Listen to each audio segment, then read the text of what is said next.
tonight for learning, for deepening. So allow your eyes to close, some deep breaths,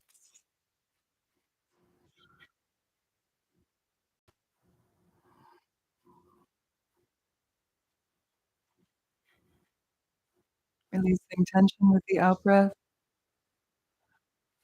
and unwinding, releasing into the earth beneath you.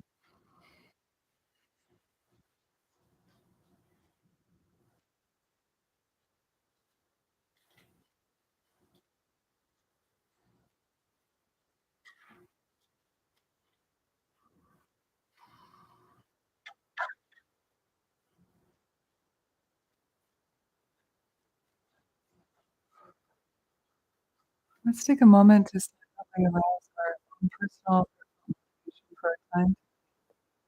It's called the bodhicitta meditation, practicing for the benefit of ourselves and another personal prayer.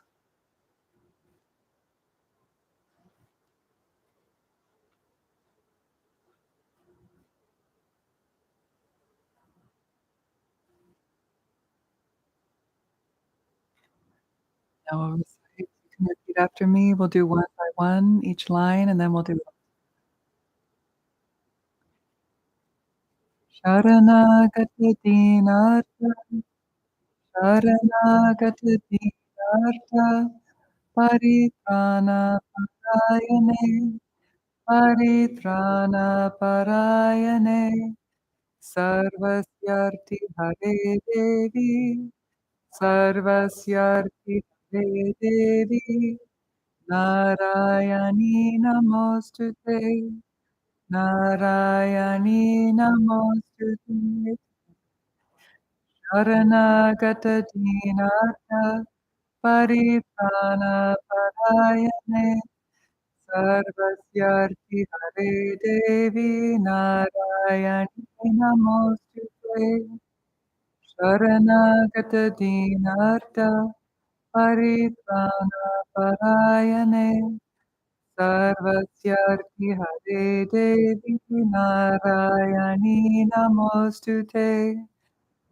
Sharanagata Dinata Paritrana Parayane Sarvasya Hare Devi Narayani Namostute Sharanagata Dinata Paritrana Parayane Sarvasyarti Hare Devi Narayani Namostute Sharanagata Dinata Paritrana Parayane Sarvasyarti Hare Devi Narayani Namostute Sharanagata Dinarta Paritrana Parayane Sarvasyarti Hare Devi Narayani Namostute Sharanagata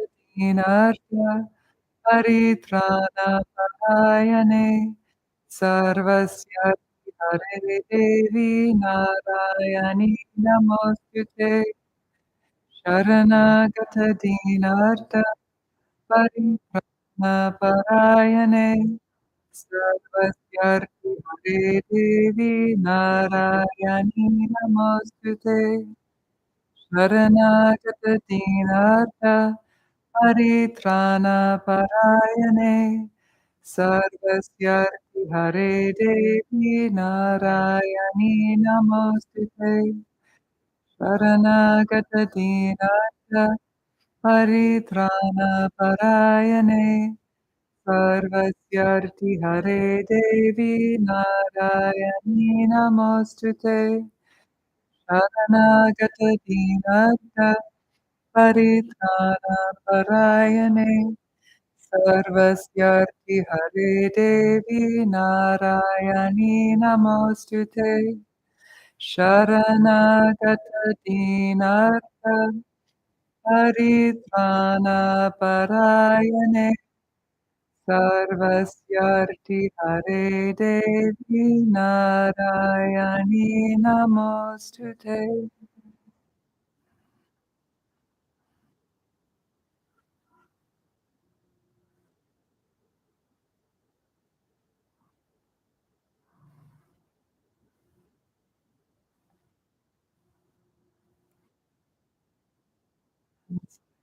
Nice.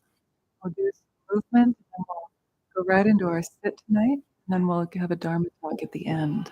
So we'll do the seated warm-ups tonight. Do a little combination of the sequences I've been doing over the last 6 months or so.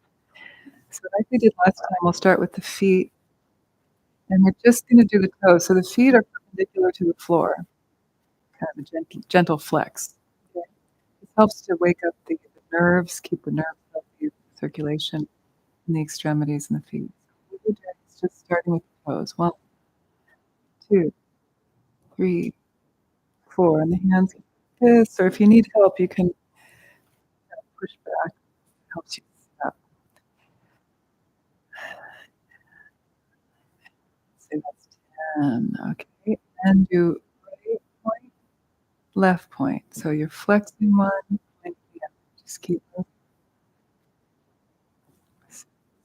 7, 9, 10, 12, 13, 16, 17, 18, 20. Flexing both, going in a clockwise direction to your left. Both ankles. 1, 2, 3, 4, 5, 6, 7, 8, 9, and reverse.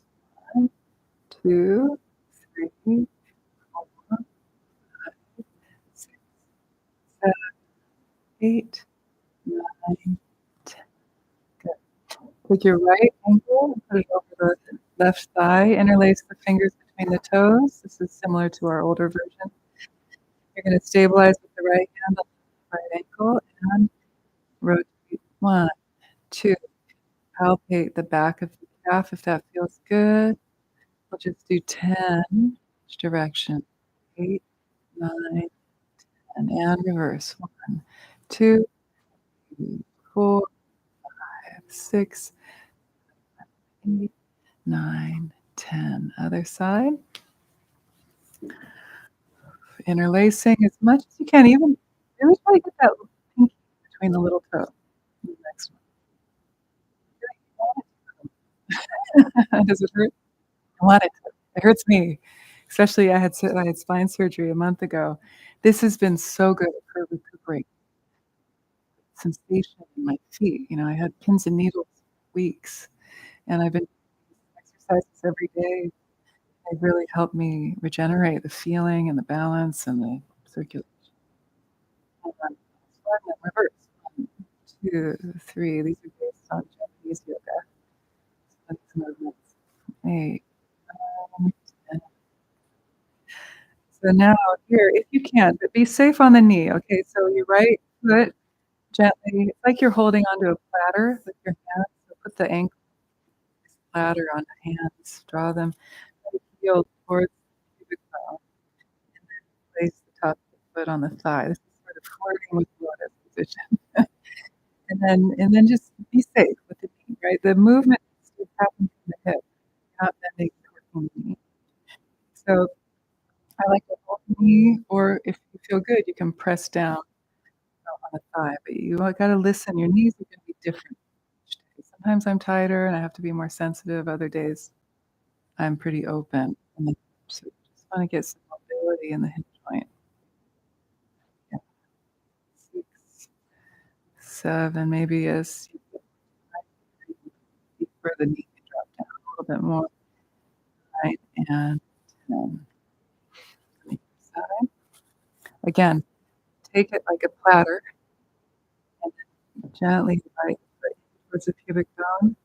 Place the top of the foot on the thigh and then lay it down and see where the knee wants to go. You have one side that's more accessible than the other. So up, down, 2, 3, 4, 5, 6, 7, 8, 9. Good. Now straighten that leg. Again, bending the right ankle over the left thigh. Same thing, interlace the toes again. It's called toe touch. And then take the right hand at the back of the right thigh. Yeah. So your foot is up, and you're gonna it's like you're stirring a cauldron. Clockwise. 1, 2. And the point here is you get the hip rotate. So feel the socket, the ball is good. 7, 8, sitting tall, 9, 10, and then reverse. And so this is also a core invitation to 5, 6, 7, 8, 9, 10. I'm counting. Okay, so then other side, same thing. Back of the hand takes the back of the thigh, and again, you're gonna go clockwise. Always going clockwise is your first direction. So whatever that is for you in your world.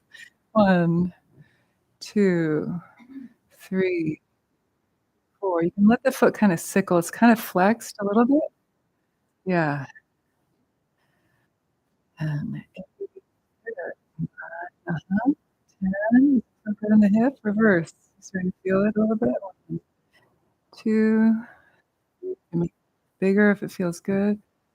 5, 6, 7, 8, 9, and 10. Good. Release it, and you can shake it out. Now take a comfortable cross-legged position if there is such a thing in your life. If you can do lotus, do lotus. If not, just take another comfortable cross-legged position or sit up on your cushion, your zafu, or your chair even. You can do the rest in a chair. So now we're going to move up to the upper part of the body and work our way down. Yeah. So with your exhalation, draw the chin down and start to make circles to the right, up and around, down to the left. 5 rounds like this. If for some reason you have a sensitive neck and you don't like doing the circle, you can just go forward and back 3 times and side to side. So see what's good for your body.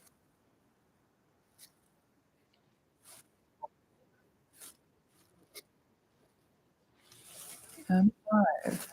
Come to the center and then reverse. 1,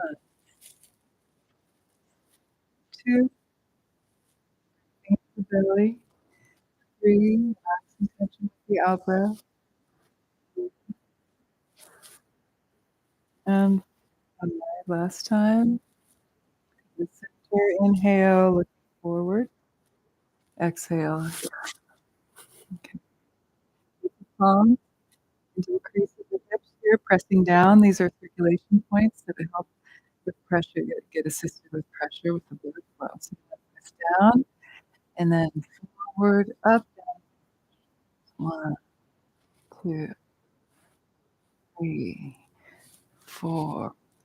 So the apex really press down. 5. We'll do 10. 6, 7, 8, 9, 10. 1, 2, 3, 4, 5, 6, 7, 8, 9, and 10. Take the hands and relax the fingers in front of the face and rotate the wrists. 1, 2, 3, 4, 5, 6, 7, 8, 9. Reverse. 1. Bridge of the shoulders. 6, 7, 8, 9, and 10.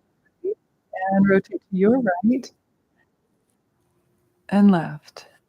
Right and left. Just helicopter arms as you move from side to side. Let the head turn with the spine.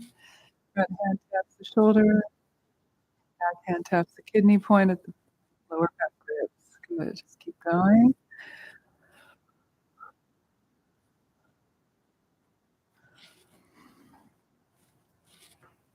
Mhm. And last time to your left. Bring the hands down on the thighs. Start to circle the navel. 1, 2, 4, 5, 6, 7, 8, 9, 10. And reverse. 1, 2, 4, 5. Good. 6, 7, 8, 9, 10. Come to center. And then wave forward. Back. 1, 2, 3, 4, 5, 6, 7, 8, 9. Good. Inhale. Neutral. Exhale as you walk the hands forward, holding forward. Keep the hips rooted on the seat. You need to push against the floor with the hands. Keep the arms straight out ahead. Keep your hips back. Let the spine round. Come as forward as you can. Take 5 deep breaths, releasing tension with the out breath. This helps to target external irritators that can be tight, limit a comfortable meditation if you're sitting in a comfortable position. With the breath, breathing into tension, releasing the out. Feel the belly, receive the breath. This last breath, you really breathe deep into the belly. Exhale, deeper. Ready? Inhale, slowly coming up.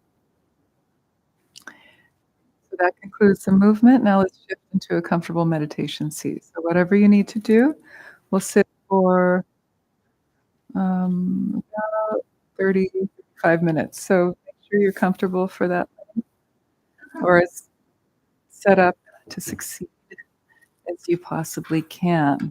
I like this bench. You can use chairs in the back. You could even lie down if you lie down. Just ask that you rest the upper arm on the floor and raise the forearm off the floor and relax the fingers. If you fall asleep, the hand will fall and wake you back up. That's the function of that. Keep you a little alert. So settling into a comfortable meditation seat. Take a moment to rock the hips forward and back a little bit. Feel your extreme motion in one direction and then the other, and then start to make that smaller and smaller until you find your plumb line, nice, balanced, even placed pelvis, slight forward curve of the lumbar spine sets your spine up for the natural S curve that distributes the weight of the body. You don't have to grip or hold or tense the body to sit upright for extended periods of time. Let the belly soften, outline, relax.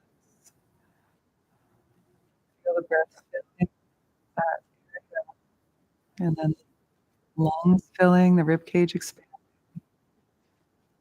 and then softening, releasing the out.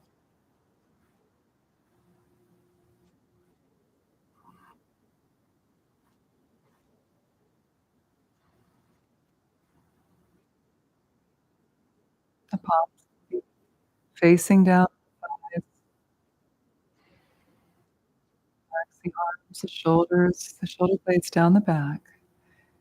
The chest is buoyant, slightly lifted, draws in towards the center of the throat, so don't let the chin jut forward. Draw lengthen the back of the spine. Soften the muscles of the face, jaw goes slack. The eyes can be closed or slightly open, gazing at an angle towards the floor.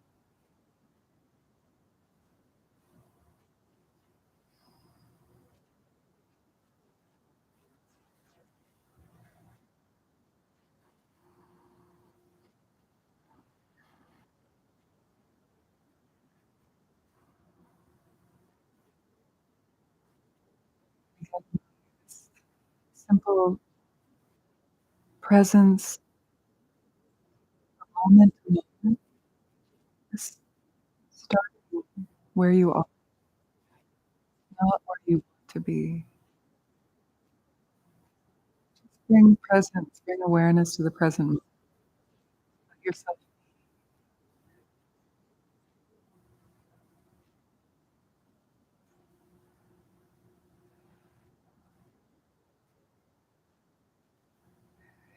feel ideas, concepts, releasing with the exhalation, like a hand is gripped, softening and opening.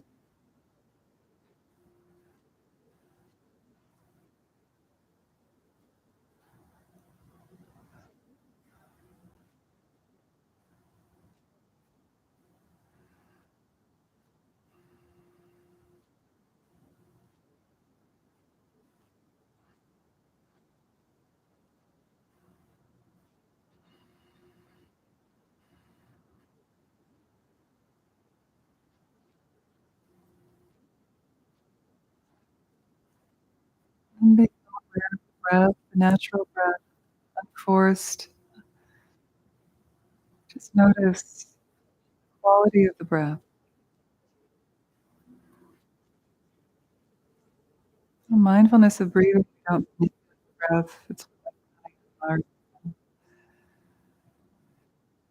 bringing mindful awareness to what is present right now. So if the breath is shallow, just notice shallow breath. Deep, notice deep breath. Long, release. And internally, long, short, short.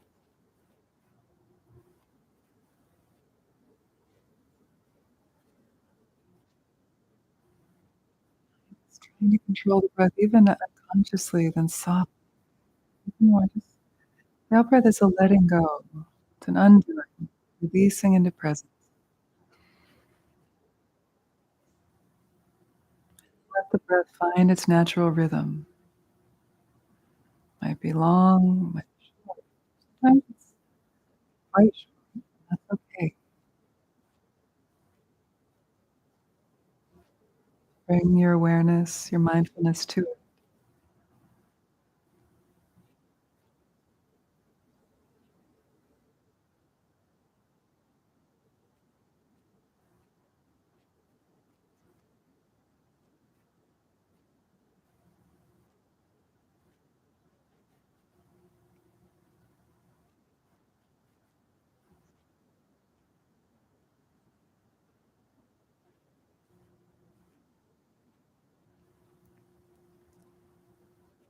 Mindfulness phrases offered by the Buddha himself can be quite helpful. As we attend to the breath as it flows in and out, you may wish to in turn repeat to yourself the phrase, attending to the whole body. I breathe in. Attending to the whole body. I breathe out.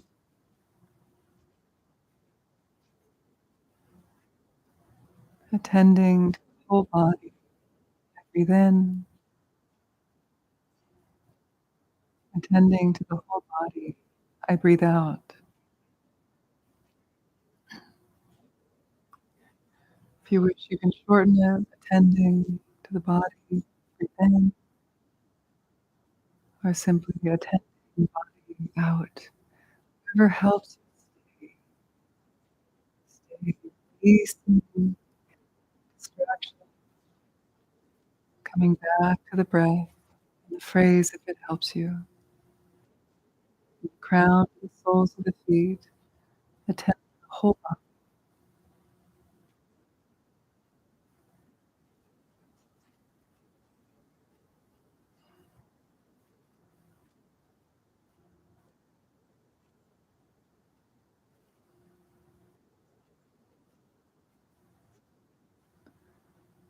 And with each breath, let the quality of relaxation wash over you,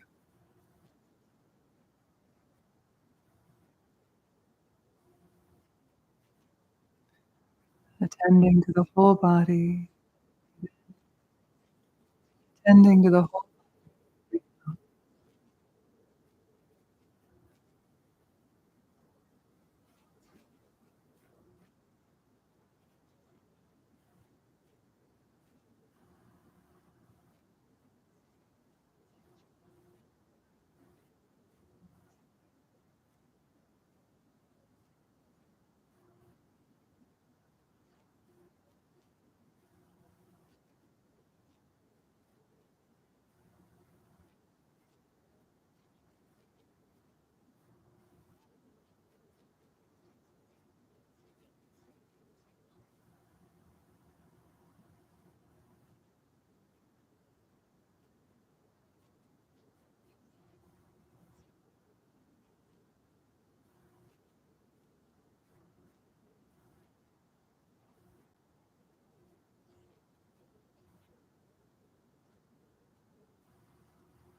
Now seamlessly shift into shamatha, the focus of the mind itself.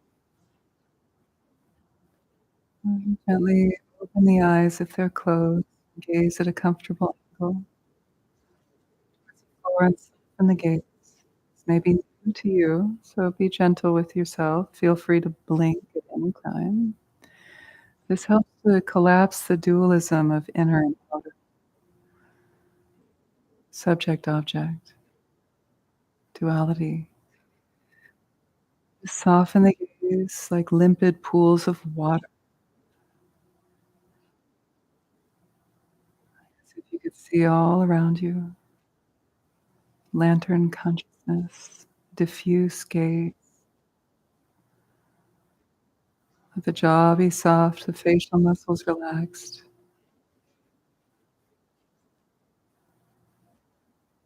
Just about just past the tip of the nose, a little above the tip of the nose. Soften the gaze. So now we take the mind itself as the object of meditation, the arisings, the passings, the dissolution of thoughts, sensations, memories.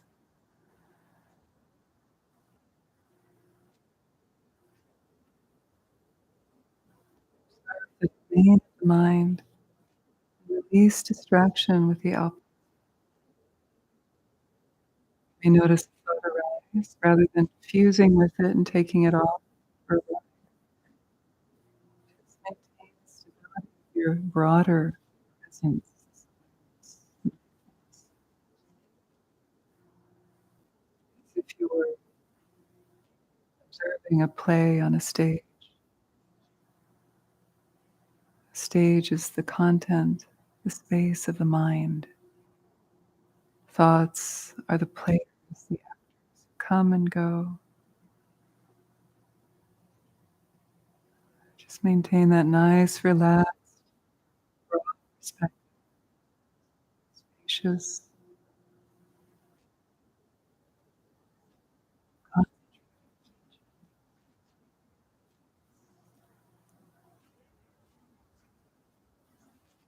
Settle the mind in its natural state, free of grasping, free of distraction.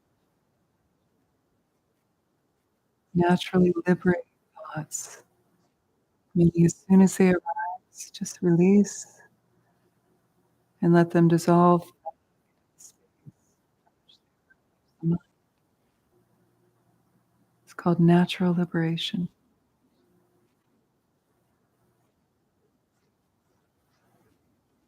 Nothing to do, nothing to fix. It's an undoing, an unwinding,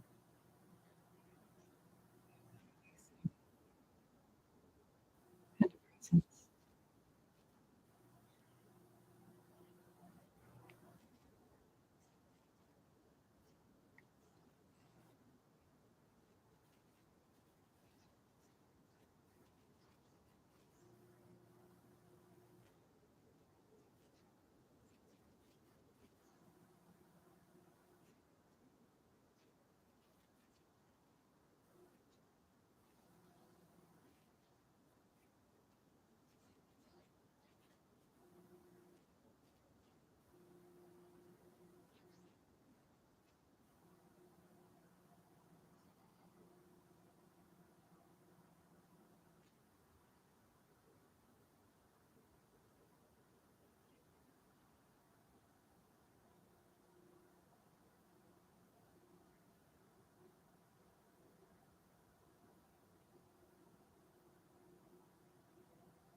And let the eyes be still. If they're moving around, that's a reflection of the mind.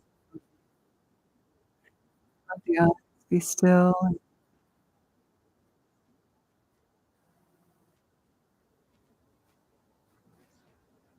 body still like a mountain, and the mind will naturally become still, and breath is natural. Be short. If it's long, let it be long.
Based on the relaxation, concentration, and clarity.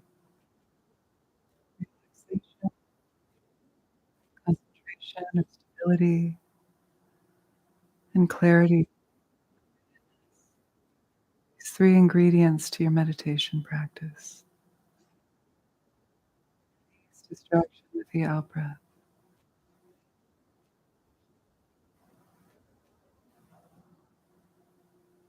And rest in the vantage point of awareness rather than the vantage point.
Now gently allow the eyes to close.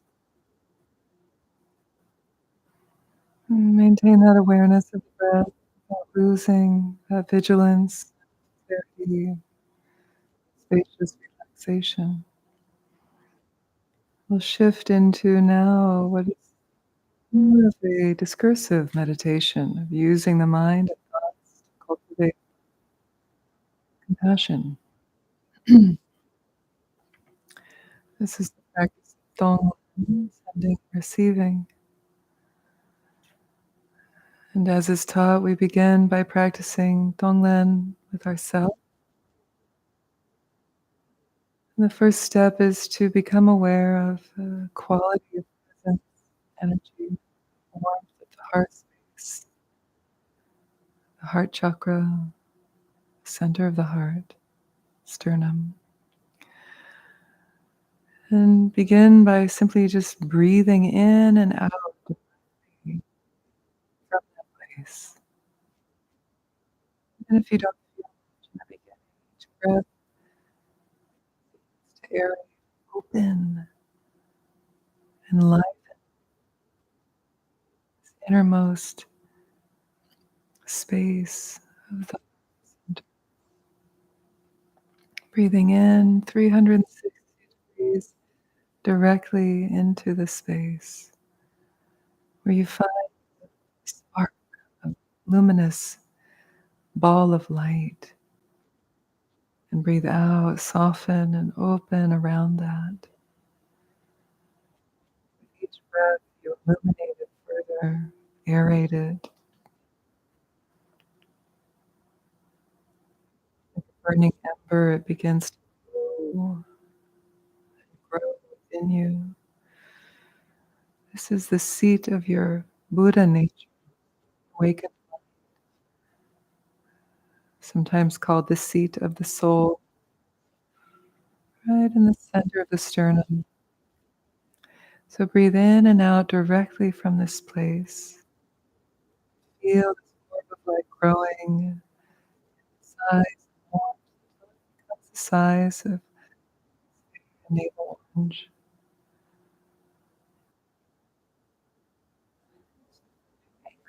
So to speak. Breathing in and out directly from this heart space.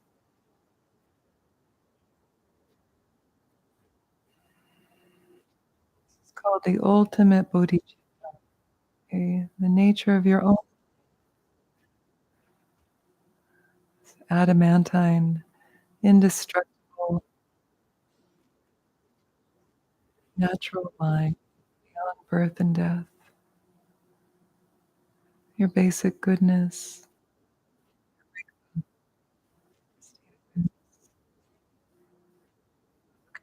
Breathe and feel it.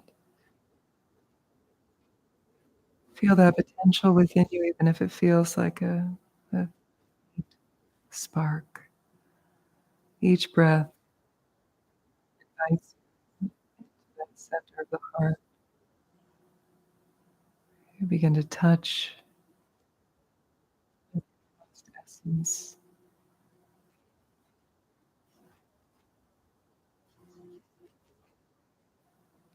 No matter what mud or dirt sullies that luminous orb of light, it itself is unchanged, undamaged, unencumbered.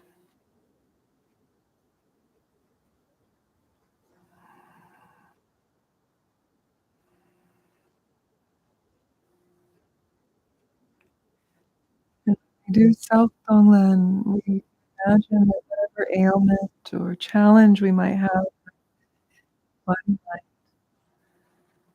that we invite into this space of the heart with the in-breath, invitation for it to come home. And then with the out-breath, we let it be open to more spacious acceptance, circulation, however that feels for you. So for the next few breaths, just feel into what wants to come home, what might be bothering you, Might be something small, just a little bit of stress at work, or it might be something bigger. It's up to you. Could be physical pain. In a way, that can be very nice to work with because it's so palpable. Feel where that challenge lives in your body and breathe it into the heart space with the in breath. Aerate it. Let the light of your Buddha nature kind of dispel the density, the darkness. Breathing out, relaxed, open, feeling of acceptance or even just simple presence can be so healing for those things that we exile. So take about 10 breaths like this, a particular issue, challenge, feeling in you. Release distraction with the out breath. Stay with yourself now.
At times you may wish to spend longer with self-discipline, but tonight we will take the next step into the next phase of the practice, which is to work with another on the basis of our capacity to do Tonglen personally. Then we can begin to extend this practice to work with others. The next step is to work with a so-called loved one, someone towards whom it's easy to feel care, affection, love. So take a moment to feel into who you might like to work with tonight.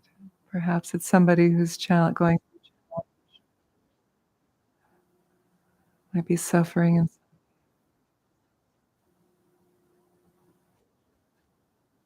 when you land on that person, then see them as clearly as you can in front of you in your mind's eye.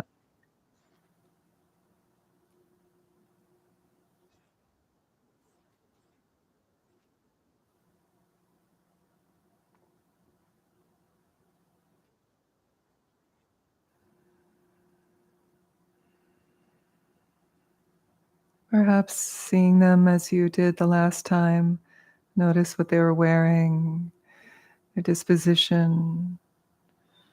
Really feel as if they were here with you now.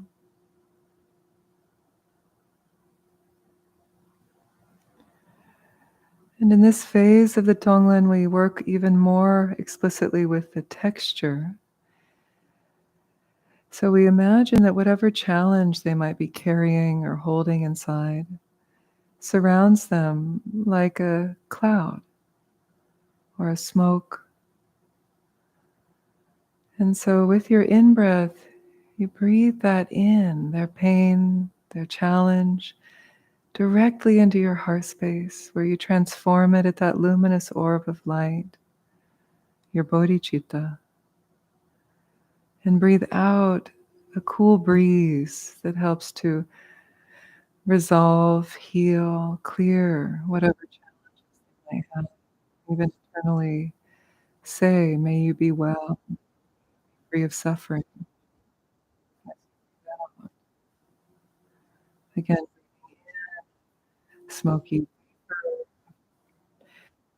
evaporating into your heart space, and then breathing out, cool, clear, healing breeze in the form of compassion, presence, of understanding, whatever that remedy intuitively feels like for you to offer them.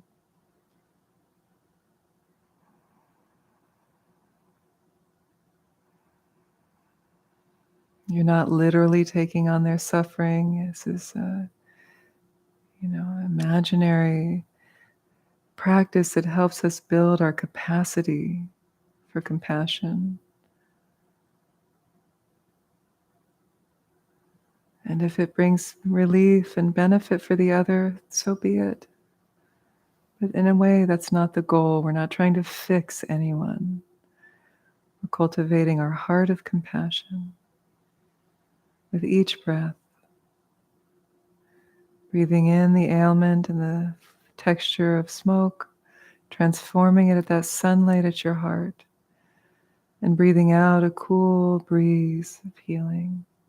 With each breath, that cloud begins to dissipate and their pain lessens. Their space around them brightens. Their face lightens. Take some time here. Spend a little longer with this one. Releasing distraction with the out breath. Really stay with the flow of the breath and the visualization and the heartfelt wish to relieve their suffering and increase their happiness, their well-being.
Possible phrases you could internally repeat as you breathe out is may you be long, may you know your self-worth,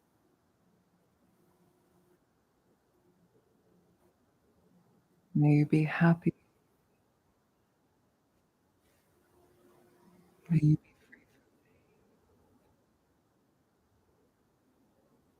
be free to see that, feel that you're sending that form of that cool, clear, smelling breeze.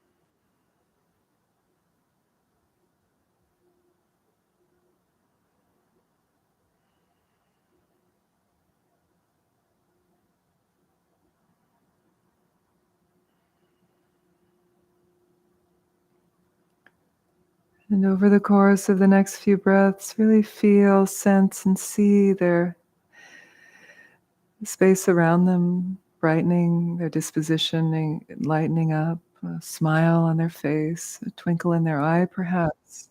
Any ailment they have is healed, just like a vision, envisioning.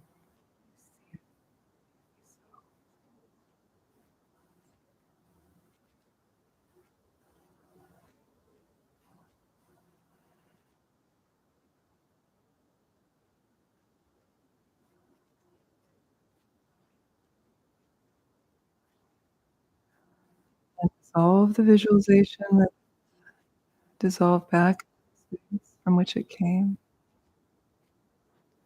And to conclude, we'll round out the practice by practicing all things. So now imagine that you can way back, travel up into outer space, and you sit up on the moon, looking down at the earth, all of its beauty and terror, joys and sorrows,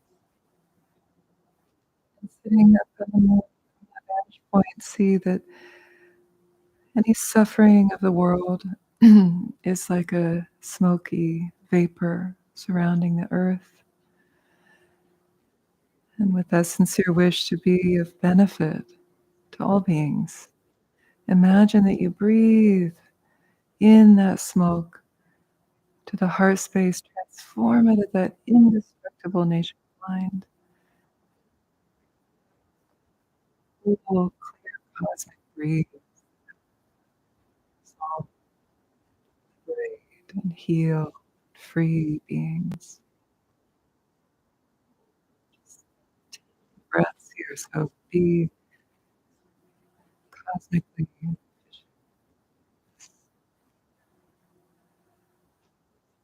your wish.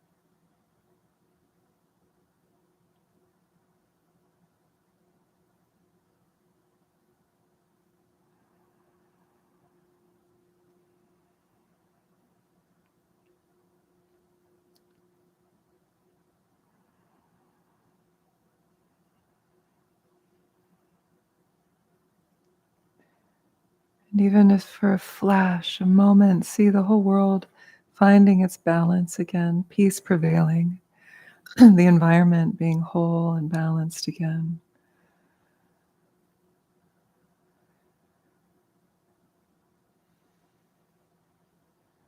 And then we'll end with this mantra of compassion, Om Mani Padme Hum.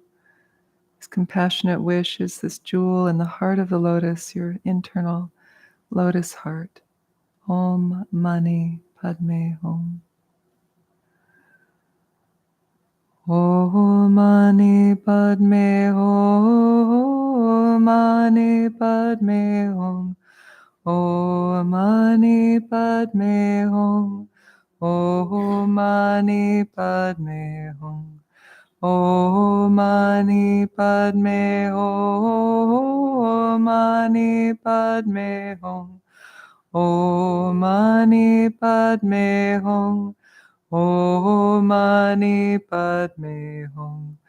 Om Mani Padme Hum. Mani Padme Hum.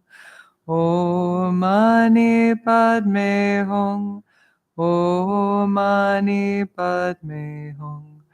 Om Mani Padme Hum. Mani Padme Hum. Om Mani Padme Hum. Om Mani Padme Hum.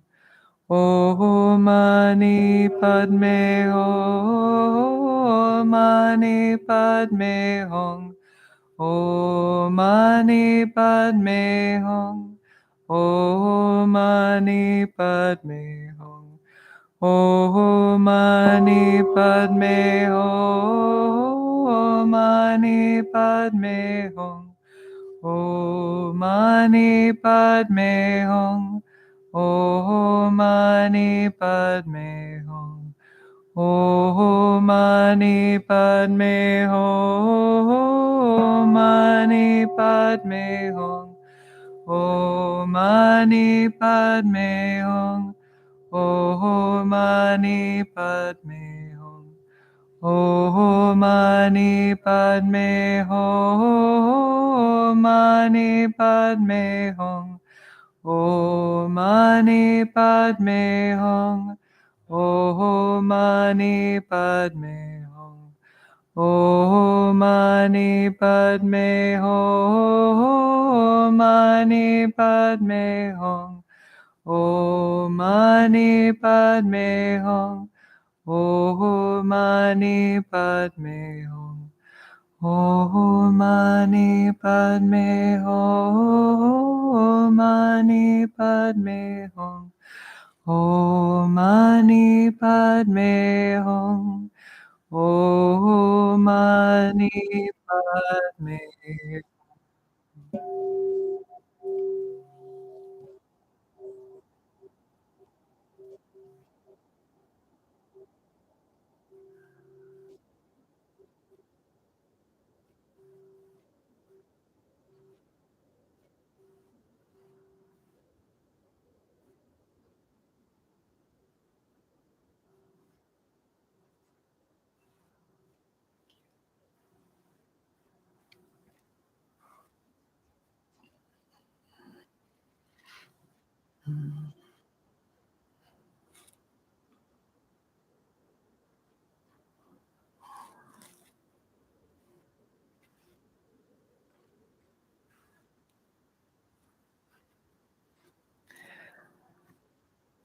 So some of you weren't here last week. We started a theme last week, which is that of mindfulness or Lojong. And so the Tonglen practice that we did in the middle of that meditation is like part of that practice. Cultivating a greater capacity for compassion for ourselves. In my experience and feedback I've got from others, it's like kind of the hardest part usually. But then we grow that so that it can also extend out first loved ones, then so-called neutral people, which is actually most of the population, right? And then enemies or people who the challenge. So that progressive art that we will unfold this practice week by week. So last week we started long with self-compassion. This week we started shorter with that and then built upon that foundation and started to work with a loved one. So that is Tonglen. Tong means sense, Len means taking. So the out breath is the send, right? The out breath is the may you be well, may you know you are lovable, be whole, whatever. Really, you can be organic and intuitive with that, whether it's what you're wishing for yourself, sending to yourself, or what you're sending to somebody else, right? Then the taking, the lenning is the more educated, is the in-breath. May I take on the suffering of the world or my loved one. Oh, it's even touchier when we start working with the enemy. So we build up to that. And don't worry, you're not literally taking on their pain and suffering. People sometimes miss that. So it's really important to remember this is not literal. I'm not asking you to go out and be the karmic of Donald Trump, you know? But it's an interesting practice to bring him in if you're working with challenges, maybe that's him or something else like that, or whoever, you imagine them there. Okay, you're suffering too, we're all a part of the human family. We all suffer, and we all share wish to be free of suffering, if that's the only thing we can, right? So we can recognize that in the so-called evil enemies and understand that they are being bad because they are suffering, they're confused. So in that respect, then we could help make the world a better place if we could help ease that confusion, delusion, suffering in that person so they will not perpetuate more suffering, right? So you can kind of wrap your mind around like, okay, yeah, I can see why this would be a good thing. But also it helps to your heart to heal. Because, we push things away that we don't like. And there's a kind of a sometimes for good reason, right? Boundaries are good. But if it's eating us up inside, that's only hurting us, right? I think we all know. It's pretty common, basic common sense. Homeland is really fun and cool and sometimes really challenging. So we'll build that into the meditation sit. The shamatha is always a good foundation for any other practice you do. So we always start with some breath, settling the mind in its natural state of open presence. It's kind of a more open practice that helps you bring your meditative state into the world, into your teaching, your classroom, or wherever you are in your work or your life, your family, friends, driving, whatever. So, yeah. So that's this kind of theme that you'll find in the practices. But tonight we move on to the next slogan. So the Lojong teachings are primarily taught via these really nice, pithy, short slogans. And so last week we started with the first one, training in the preliminary. You probably have that handout. So I would like to just kind of introduce this next main point and then open it up for questions. We won't go into the next slogan per se. So there are 7 major chapters, you could say, or points. The first point we covered last week. Now we're at point number 2. So I don't have the handout, but I think you all do. Yeah, I don't I got my notes. But, does somebody want to read the point number 2 out loud with a nice recorded voice so everybody can hear? Read it out loud. Yeah. Point 2, the Yeah. main. Good. Yeah. That's pretty much all we're gonna do tonight. We could spend a long time on this. It's important. I've been in teaching for Tibetan office where they'll spend a whole week on that. A few hours, like 5, 6 hours a day. I mean, there's a lot you can say about bodhicitta. It's the bedrock, it's the foundation point. So we shouldn't rush through. What does it mean? Bodhi. Who knows what Bodhi means? Sanskrit. The same root of Buddha.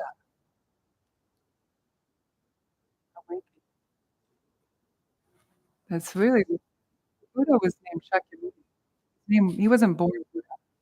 He was given the name Buddha when he attained awakening. So we call him Buddha Siddhartha Gautama, his birth name, right? So Bodhi is a seed of Buddha. So that feeling of Buddha. And then we often say chitta. It's actually chitta, an unaspirated seed. Chitta. Like my name should be pronounced Chandra. There's nobody can do it. I can't even do it. My family calls me Chandra.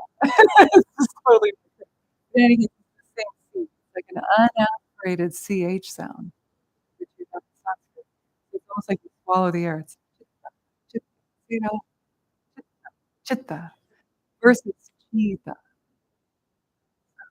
I'm gonna have to untrue. So it's chitta means who knows? Huh? No? Yeah, heart mind. It's the mind. Heart mind. It's a very colloquial word for mind.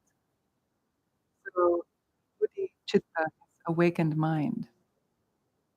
What is that? So there are multiple layers. So on a relative level, it simply means compassion. But then there's this ultimate or absolute level of bodhicitta, which is really cool. You know, it's like, oh, wow, they really took that. Something really, it is emptiness. It is the nature of reality. It is the nature of your mind. Ultimate. So I'll unpack that. It's like, well, we get from compassion to nature of reality. Like, so let me unpack. So relative level bodhicitta, relative level not from the first step. It's compassion. We're cultivating bodhicitta through long practice, through the Lojong slogans, these slogans. That's what it is. The main practice. Bodhicitta. This meat in the sandwich, tofu in the sandwich. It's the main thing. So if somebody says, "What is Lojong?" You say it's from bodhicitta. Correct. A plus. She's a middle school teacher.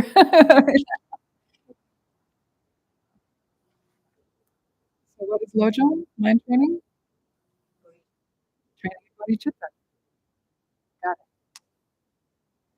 So if next week I asked you, would you be able to say? Okay, great. So then what is it? So bodhicitta has two levels. Relative health. Dharma always has lists, like they lived out. Why? Because nothing was written down. So we have to have tools for memorizing. So we do these nice categories. So relative bodhicitta has two aspects.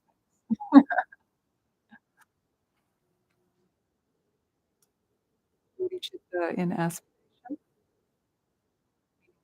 bodhicitta in wish, and then the second aspect is bodhicitta in action, putting that wish in the world to the test. So you know what bodhicitta and wish is. Inspiration is. If you've been around the Dharma scene for at least a few years, I'm sure you've heard some of these things. They're called the four immeasurables of that tradition, or the Brahma Viharas in the Southern the Buddhist tradition. Brahma Viharas. How many people have heard of this? Yeah, metta. That's the first one. So that's the first one of bodhicitta English. And feel free to take notes. This is Lojong is great. If you want to take notes, you can take notes. Some of it's a little hard to remember. The second of the four immeasurables, after loving kindness, is compassion. That's many people saw the movie Dalai Lama? Oh, that's good. Watch it on YouTube. Find it some Karuna, Karuna, Karuna. Sanskrit for compassion. So that's the second. Third is one of my personal favorites, empathetic joy, mudita. It's a good word, isn't it? Say it. Mudita. Mudita. Empathetic joy. In the Pali world, it's compersion. A friend told me that. I was like, yeah, that's mudita. Yeah. So anyway, mudita. Empathetic joy. Rejoicing in the welfare of others. Right? So like say somebody wins the lottery, instead of feeling jealous and small-minded.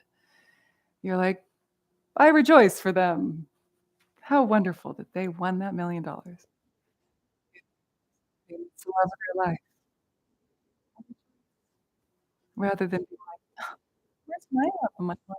You know, like this is Lojong, right here. This is what watch your how do you react to things? Are you constricted and competitive and jealous? Or able to shift it? Oh, I see that. Oh, I'm gonna choose something Gita.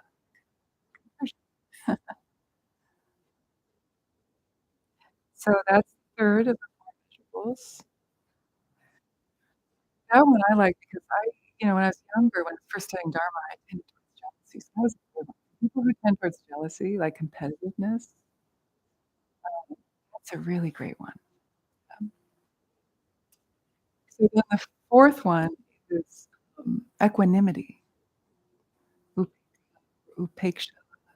And so upeka is probably upeksha. Sanskrit. Upeka is the same in both Pali, Sanskrit. Karuna is the same. Metta, loving kindness, the first one is maitri in Sanskrit. People have heard the word maitri. Yeah. So metta, maitri, same thing, just different language. So Sanskrit came later after Pali. It's a bit more complicated. So usually Pali is just sort of a simpler version of the Sanskrit sounds.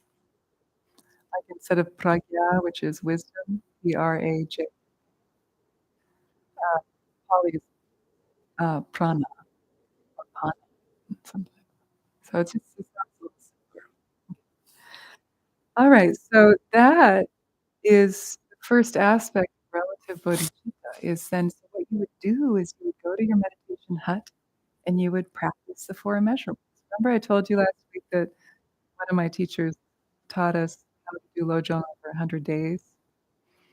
And sometimes you just take one of these points and he'd say, go to your cabin for 3 days, then come back. Let me know how he could give feedback. It's really wonderful.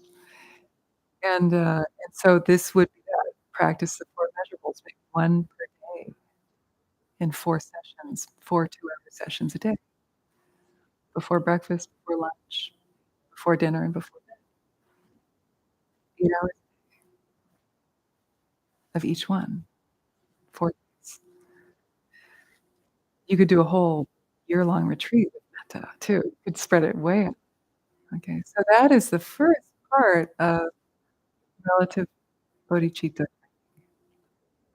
training. 4 measurables, aka the Brahma Viharas, the divine. So once you've kind of sat on the cushion and developed these practices and aspirations, then you go out in the world, you put it into practice. And that is called the 6 perfections. How many people have heard about the 6 perfections? Okay. Yeah. 6 perfections. I'm sure you've heard of the first of the 6, dana, generosity. Dana, been to Dharma centers where they say, oh, you can get dana, everything's free, but if you wish, you can give a donation. Well, that's just the way, dana means generosity, practicing generosity. So that's the first. So then think about that. How can you one of my teachers said, "Never pass up the opportunity to practice generosity." You see somebody asking for money on the street, just give them something and take that as your Lojong, your your opportunity to practice generosity, to help them, yes, but it also helps you. Yeah. And ethics is the next one. So ethical conduct, not in a nutshell. Ethics is very important in Buddhism. I'm just gonna float high on these almost time, but next week we'll go deeper into the 6 perfections. But I wanna give you the list so you get the picture. The 3rd one is patience. Patience. That's a tough one sometimes. Remember I told you the story of Atisha who took his cantankerous assistant to Tibet with him? Told you the story last week of he's the originator of Lojong teachings. He went to Tibet, took an assistant who was very challenging, and when asked, "Why did you bring that guy?" He said, "Well, he's my teacher. I practice patience with him." He's so there's a saying in Dharma, "Patience is the essence of Dharma." And then the 4th is, enthusiastic effort, you could say, or diligence, practice with enthusiasm, and do whatever it takes to find that, whatever helps you. Enthusiastic. The 4th thought to turn the mind, the teachings from last week, those help get motivated, right? Impermanence, karma, precious human life, the satisfactory nature of samsara. So let's find the ultimate. So those are good to go back to over and over again. And concentration. Concentration. How hard is that? Sit with your breath today. Who wants to do anything but concentrate? So that takes time and patience. Yeah, practice. And then the last one is wisdom. Wisdom. Perfection of wisdom. Prajnaparamita. Paramita is perfection. Prajna is wisdom. And that is emptiness. That is the nature of mind. That's the bridge into ultimate bodhicitta, realizing the empty, interdependent nature of all phenomena.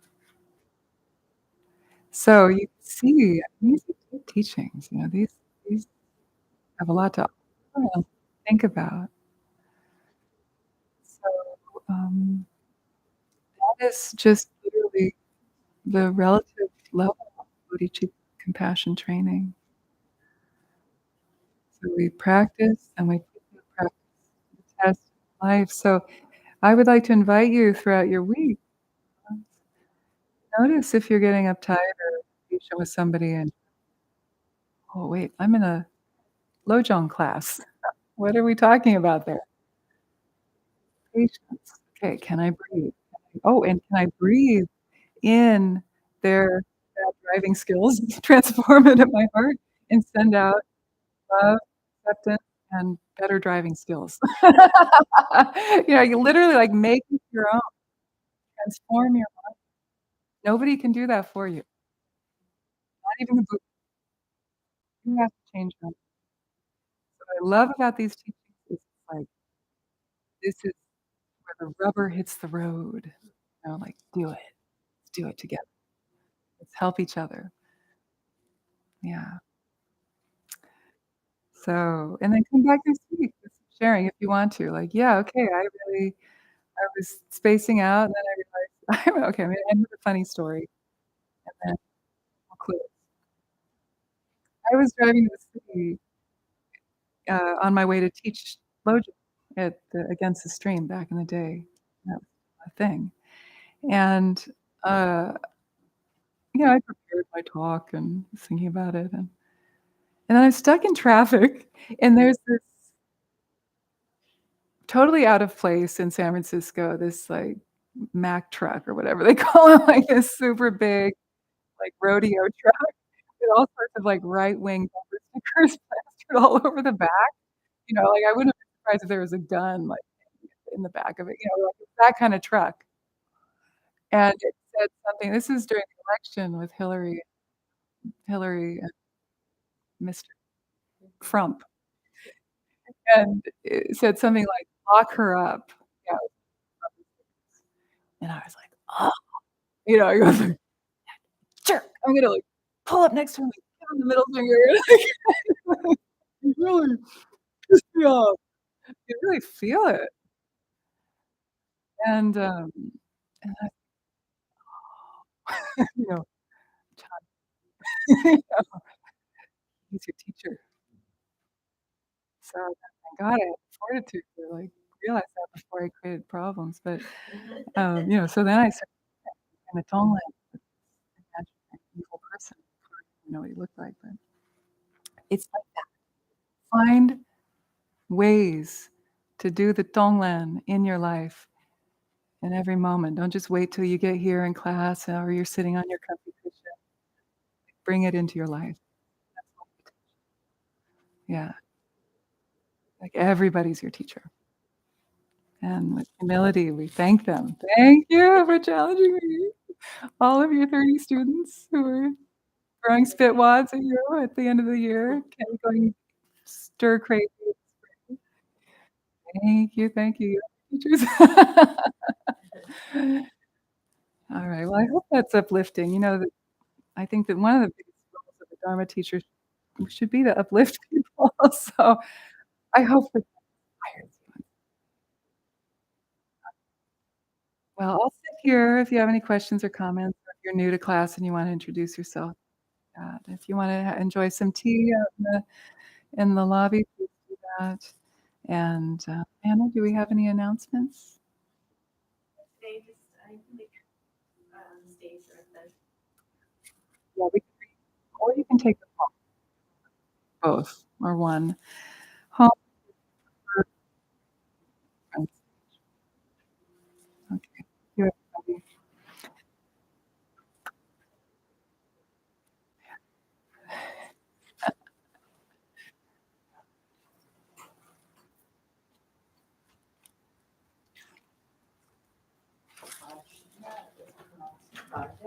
Pragya, yeah, like the correct pronunciation is not the zh, but it's the pragya. It's kind of like a G. It's actually the same root as our RKN for to know. Really? Yes, JN is our same root. It's the same Indo-European root to know.